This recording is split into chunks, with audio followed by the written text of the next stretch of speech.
So over 7 lakh people die by suicide every year across the world. It's the third leading cause of death, especially amongst youngsters, 15 to 29-year-olds globally. Right?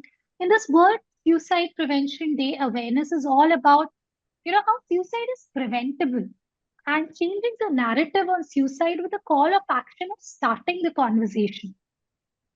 Um, in our mission, Dr. Jini, of joining hands to stall the rising youth suicides in India, a mission towards being a stronger together, I want to ask you some questions and actually understand, do brainstorming what as a society we could do, because to bring this number of suicides down, the suicides amongst youth in India is quite high, probably one of the highest in the world um, amongst the youth. And it has been rising, especially in institutes, quite a lot these days. I was deeply disturbed by what I heard in IIT Guwahati just day before yesterday. So, Dr. Tini, I wanted to maybe start by asking you that what is it that goes in someone's mind who actually, I don't know, actually takes their life by suicide? What goes on in their mind, Dr. Tini? Okay. Hi, Richa. Thank you for the invitation. So here, what I would say is that, see, looking at the theme of the Suicide Prevention Day today, changing the narrative, that we need to start talking about it, openly discussing about it. So that itself discuss that it's not just a psychological issue; it's a psychosocial issue, right? So when we talk about suicidal suicide as an act, we always say that it's a continuum, starting from death wish to suicidal idea, then to suicidal plan, then to suicidal attempt, and then to suicide. I mean, completed act. So here, if you look at the person coming from death wish to suicide as an act, there's a lot of steps involved. May not be that everyone will go through all each and every steps, but it's not a impulsive act for most of the people.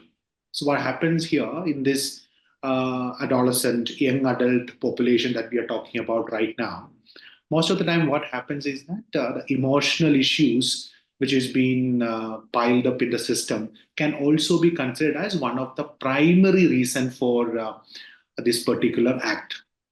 What happens when you are emotionally loaded, where you need not to have a diagnosable disorder here like depression or anxiety, but you can have something like an emotional loading where you're going through a tunnel. So when you are emotionally loaded, you're going through a tunnel where you see only one exit at the end, that is running away from the system. So extreme running away is considered as suicide, right? And at that point in time, they might have told multiple people. They might have discussed about this with multiple people in a very subtle way. Need not be always that they're going to die, but they might have spoken about their emotional issues and all. But most of the time, as a society, we are not very open in terms of accepting the fact that people talk about suicide.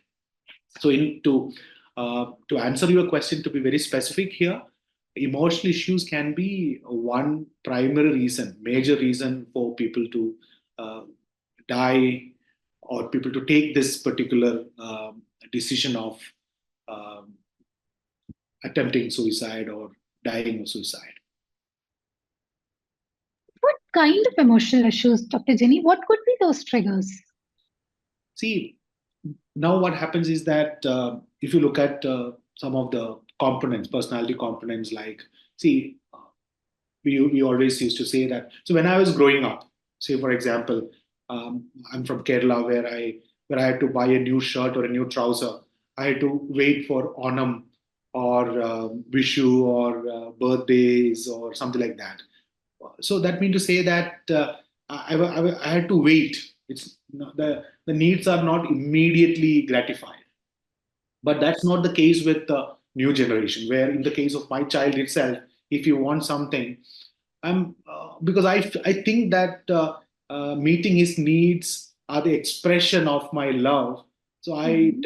immediately gratify that. But actually, I need to understand that it's not helping him, because it's not helping him to develop some of the components like tolerance, a need to wait, those kind of components, right? So what happens right now, most of the kids, they grow up in this society, uh, not having not having the tolerance capacities. They can't wait. They need to immediately gratify things. So whenever they have a struggle, um, whenever they have a challenge outside, there's tendency for them to get into anxiety. They get into depressive symptoms. So at that point in time, where their perceptual capacities are colored, they may not have much options in front of them. The only option is to run away from the system, and this leads to these extreme behavioral patterns like suicide. And you think the tolerance level as a society, as in young adults, is sort of going down year on year as we progress? Yes, yes. No? Okay. And why so high in the top academic institutions, Dr. Jenny? I've always been curious. While there are suicides happening everywhere, but the number of suicides, at least what we keep reading, is quite high in the top educational institutions in India. So one of the reason why, because they don't know the concept of failing itself. They're from, say, when you look at where they're coming from were good colleges or good schools, but they were all toppers there. But when they come to these IITs and these big institutes, what happens is that all of them, the 100 people in that particular class, all of them are from very good schools and toppers from each those schools. So when they come into these IITs, what happens is that intense competition. Whom do they share? They can't share it with their neighbor or their classmate, because they're all immediate competitors. They are competing each other. So what happens most of the time? They had to limit their interaction. They're scared of interacting with other people. Intense competition, and what happens is that the support systems are very very poor, and most of them are limiting their interaction to the mobile phone itself. So there is dependency on mobile phone, lack of social interactions, and definitely there is lack of coping strategies. So when you have a failure, when you land up in a failure, when you have a challenge, how do you handle that? The coping strategies, when I say healthy coping strategies, so they have a lot of unhealthy coping strategies like alcohol, even withdrawal, moving into mobile phone addiction, or drugs, or those kind of aggressive behavioral pattern. These are all unhealthy coping strategies which we very commonly see, but they don't have unhealthy healthy coping strategies, unfortunately, where having proper venting mechanisms, talking to their friends or classmates, or relaxation exercises, or exercise or other exercises, physical exercises, journaling, that we, or some of these things we always tell people to practice. So primarily we have noticed that they're not able to take failure. Nobody have taught them how to handle failure, how to handle setbacks. So the resilience index of these kids, we have seen that is very very very very less, very very poor.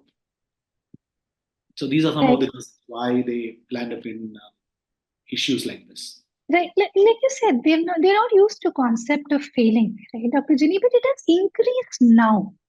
I'm sure the IITs, like or any top academic institutions, even 10 years back, 20 years back, they were also not used to the concept of failing. But the number of suicides were quite comparatively were lesser. Is there anything else that you think is happening? So that could also because of definitely there's the competition has increased. One. Second thing, if you look at the statistics of emotional issues among college students, that has also gone up.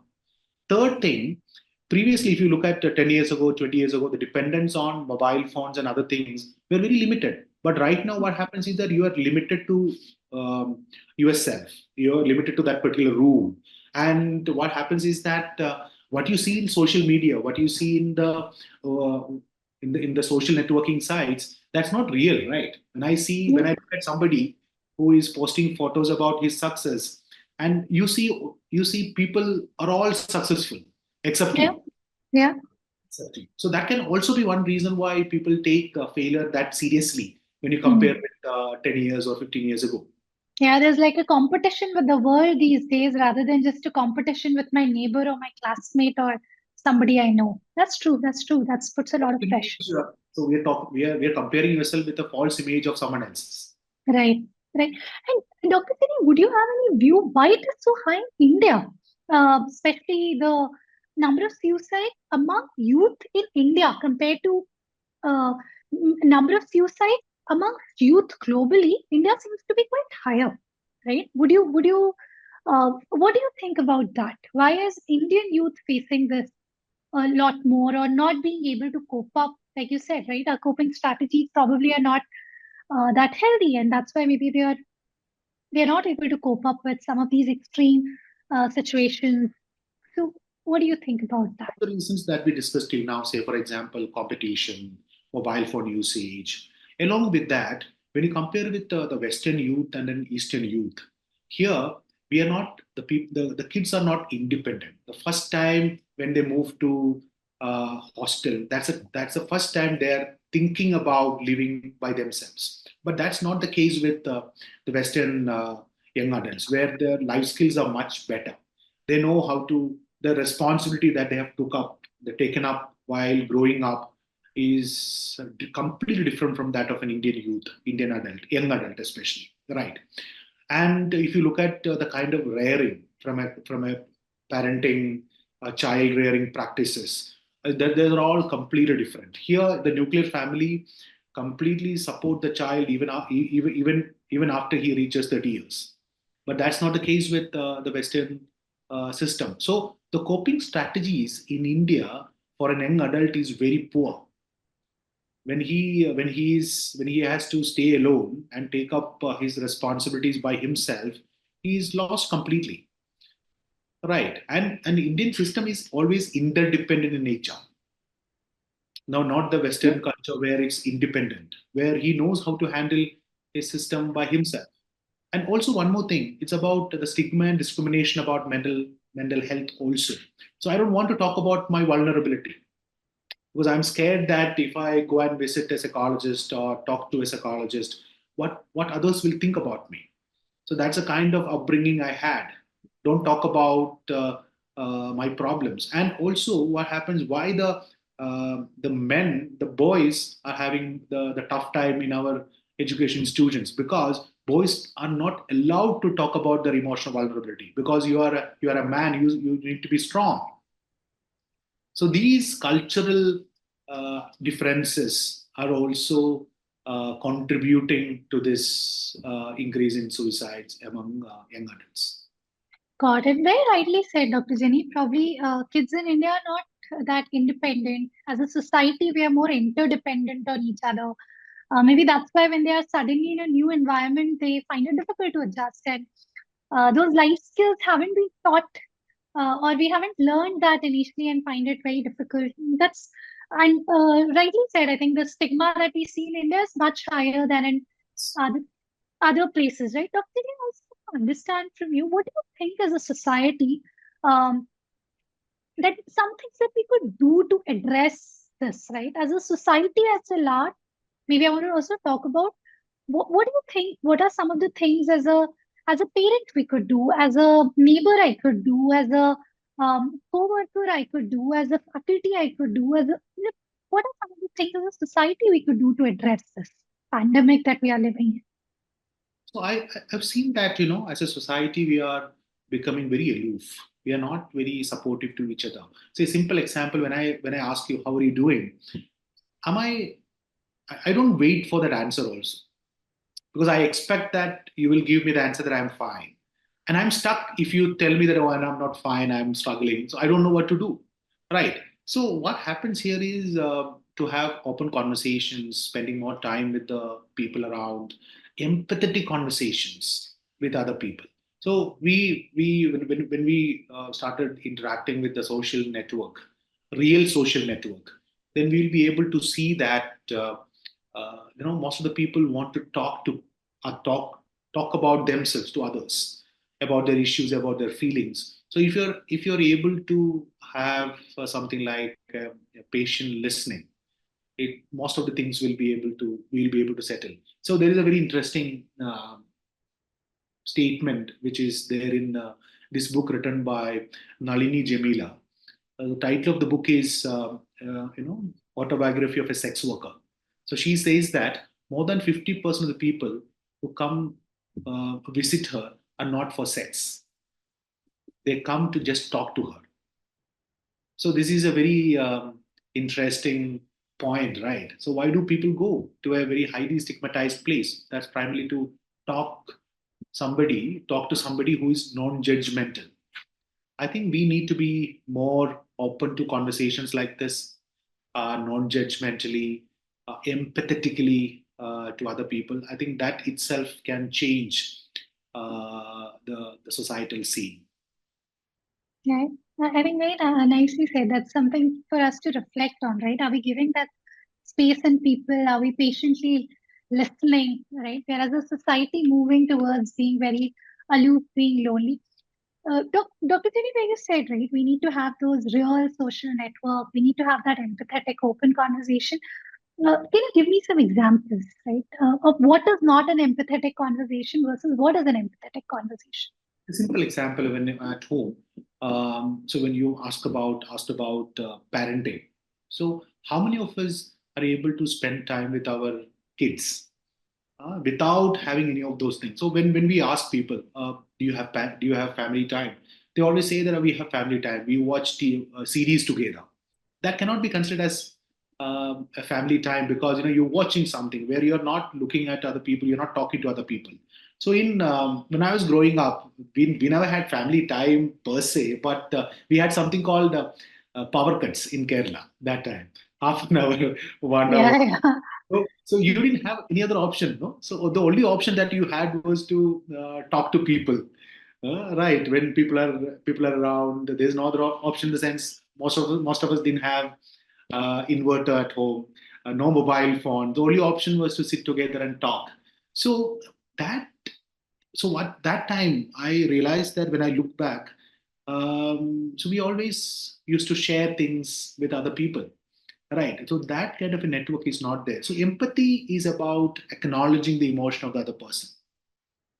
So it's about, I used to say that naming the emotion of the other person. Say, for example, I understand that you are sad right now. I understand that you are confused right now or worried right now. So naming the emotion is the first point or first section of expressing empathy.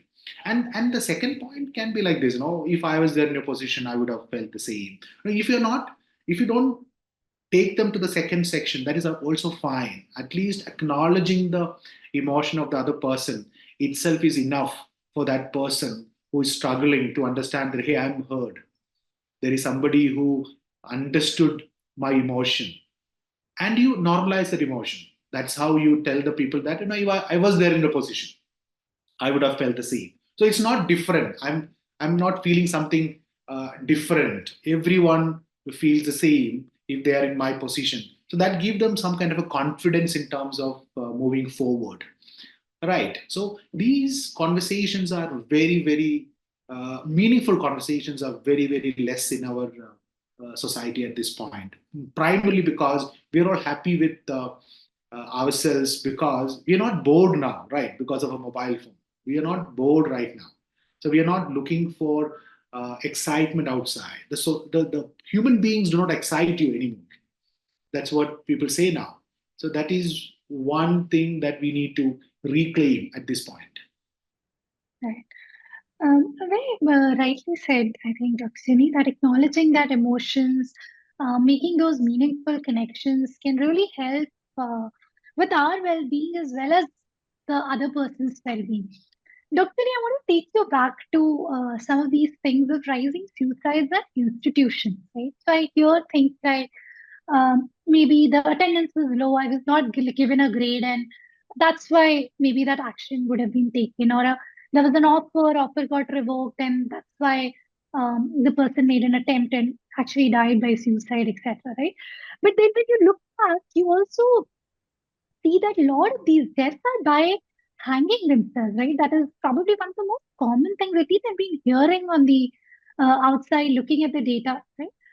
And I believe when I sort of look at the kind of planning that is required from, buying a rope to how do you tie, or it can't be a spur of the moment decision, is what I constantly feel like, right? While I hear that that could be the reason, it feels to me with that as a reason, and then a lot of people would say, yesterday also they talked to their family, they talked to their friends, they were laughing, and then this suddenly happened, right? But to execute something like this, um, actually, and be successful in that execution, didn't look like a spur of the moment thing, Dr. Jini. What do you think is happening, right?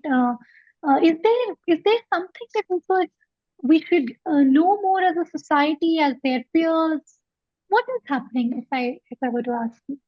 When you look at the data from the people who have attempted suicide, and most of the people say that they never wanted to die. So suicide is defined. I like to define suicide as cry for help. It's cry for help. So what happens is that they might have told multiple people that they are struggling and suffering, and nobody listened to them at that point in time. So they're left with, according to them, they're left with only one option, that to run away. Right. But they've been planning about what happens in Indian setting. Men, boys usually prefer to have lethal steps. Hanging is one, drowning is another, burning and all those things are second, third, and fourth.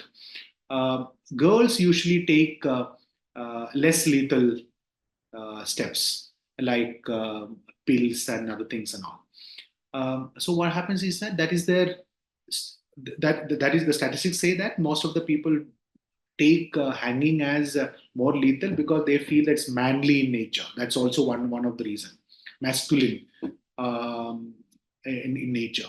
So they might have thought about it. They planned about it. So what happens in that planning phase? Sometimes what happens, it can be longer. So they might have opted for a lot of options, and they might have checked in the internet which is a most appropriate measure for them, and they have taken that decision. That's one. Second thing here, what happens is that, like I discussed before, when you are emotionally charged, emotionally loaded, or when you are suffering from an emotional issue, it's almost like a tunnel, or it's like so you narrow down your perspectives. You don't have other options outside. If somebody was there at that point in time who had told them that, hey, you come out of the tunnel and look out, there are a lot of options outside, then they could have understood that the options and took a different decision at that time. So this is one of the reasons. So it may not be always impulsive in nature, but they have discussed about it, thought about it, planned accordingly, bought all those things, and prepared themselves for this particular act. But remember, in this particular journey, nobody listened to them, or nobody helped them in terms of generating a new option. So even if you look at suicide prevention helplines and all, what do they do generally? Those helpline experts cannot help them in terms of solving their problem. What do? They generally help them to they listen to them and ask them. It's like buying some time from them. So you think about it, you process it, and get back to me. Dying today or dying tomorrow may not going to make a huge difference, right? So why can't we talk once again tomorrow? You think about it and come back. So there is somebody listening to them and expecting them to generate an option. That itself is a big point in their life. So one, to answer to your point here is, one is it's a lethal uh, strategy. Most of the people prefer that.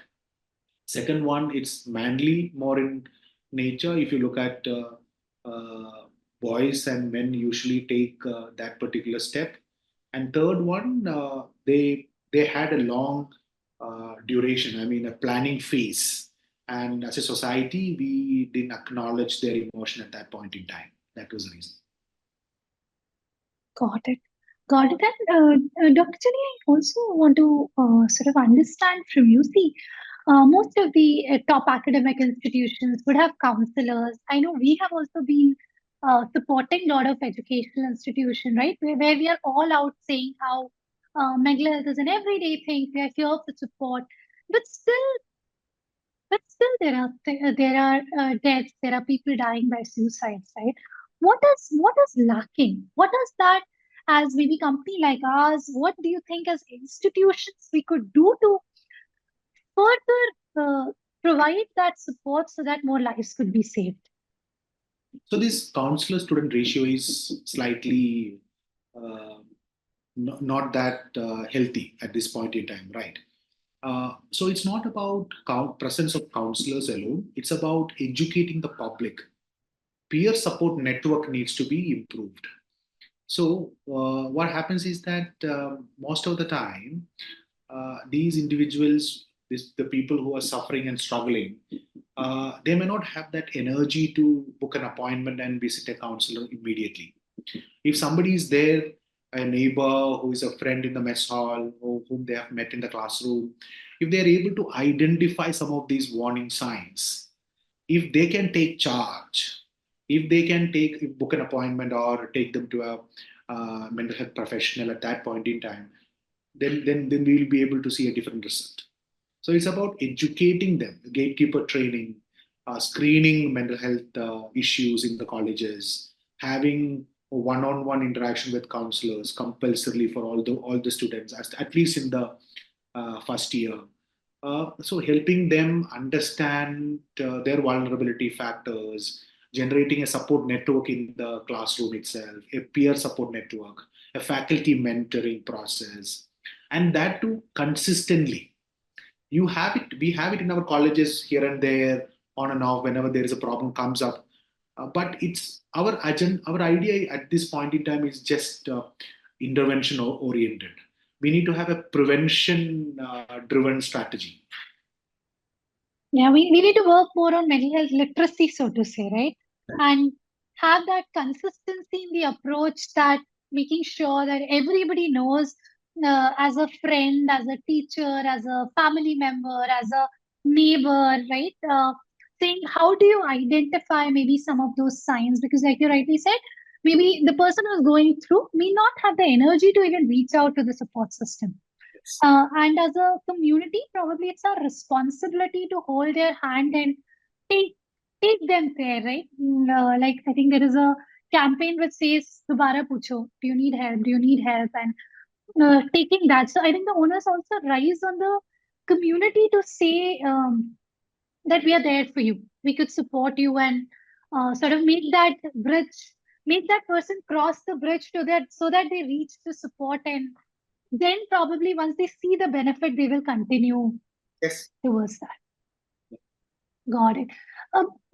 Dr. Jenny, like you said, I think one of the things that one of the word that I really take away, while at a lot of places, things like some peer support network is there once in a year, one faculty training will happen. But I think that the word is consistency, Yes. right? Like people spend years together to build a skill. I think they need to also spend some time to build a skill. It's not like one webinar I attended of 60 minutes and um, it's done. So, how do you think, Dr. Jenny, to bring that consistency, what is that educational institutions, top educational institutions could do? I would say that these things needs to be considered as basic life skills and needs to be Hmm. taught in our academic curriculum itself. That is Mhm. second thing, where education institution may not be able to take the complete ownership. I would say that they should partner with mental health organizations, and also keep it as a primary agenda, like physical health. Physical health screening is there in almost all institutions, right? They are openly talking about it. They have most of the places they have a medical team full time, and they don't mind talking about it openly, having screening and all. So that open discussions and open forums in the domain of mental health also needs to be promoted. So one is it should be a part of the curriculum. so that people openly discuss about it, talk about it. Faculty members should also undergo training, and because they interact with the students one on one most of the time, they have individual mentors and all, so they will be able to pick the science in the primary level itself. So if they are able to take ownership, then the peers, and then comes the mental health professionals. Hmm. Right. So faculty, then the peers, then the mental health professionals. Right. And if as faculty, as peer, we could take that responsibility where we are seeing the flags, take them to the mental health professionals. Yeah, Um, it should be a collective excellent. responsibility. Yeah. I would say it's a responsibility that we should honor. Right. So how do you make people own up? Education, I would say that they should feel that this can be prevented, and I'm also responsible for that. Some of the studies say that a person after attempt, we have seen that they might have discussed this thing with for 12 to 14 times before they die. That means to say that 12 to 14 times they have told me and you that they are struggling and they're going to die. So that ownership, that insight, if I'm able to get in, then I'll take responsibility, right? So that should come with everyone. Do you think if there is any other issue in society or any other country which has tackled this in a very good way, so that the results where the maybe the country, the city, or any other issue where we have taken a collective responsibility and the results have been great? Are there any models that we could all study from, learn from? Not able to recall anything right now, but I could see that even in suicide itself, some of the institutions and some of the places, they once they identified that this is an issue, this is an alarming issue, they've taken collective ownership. Like we discussed about the preventing models, they were able to bring down the challenge. Mhm. There are a lot of examples in the corporate world and also in the education world at this point in time. But I would say that it's a collective responsibility. One person cannot take ownership, or one institution cannot. It's a society, psychosocial issue. The society is responsible. Yeah. Thank you so much, Dr. Jenny. Very, very, a lot of things to learn from, a lot of things to reflect on. How as a member of the society, we should do our bit in making sure that others feel safe around us. We are consistent. We are there to have those open conversations to them. We are listening patiently to people, to fellow members of this world, and providing that safe space. Right. So I think I take a lot from this conversation. Thank you so Thank much. you. Thank you.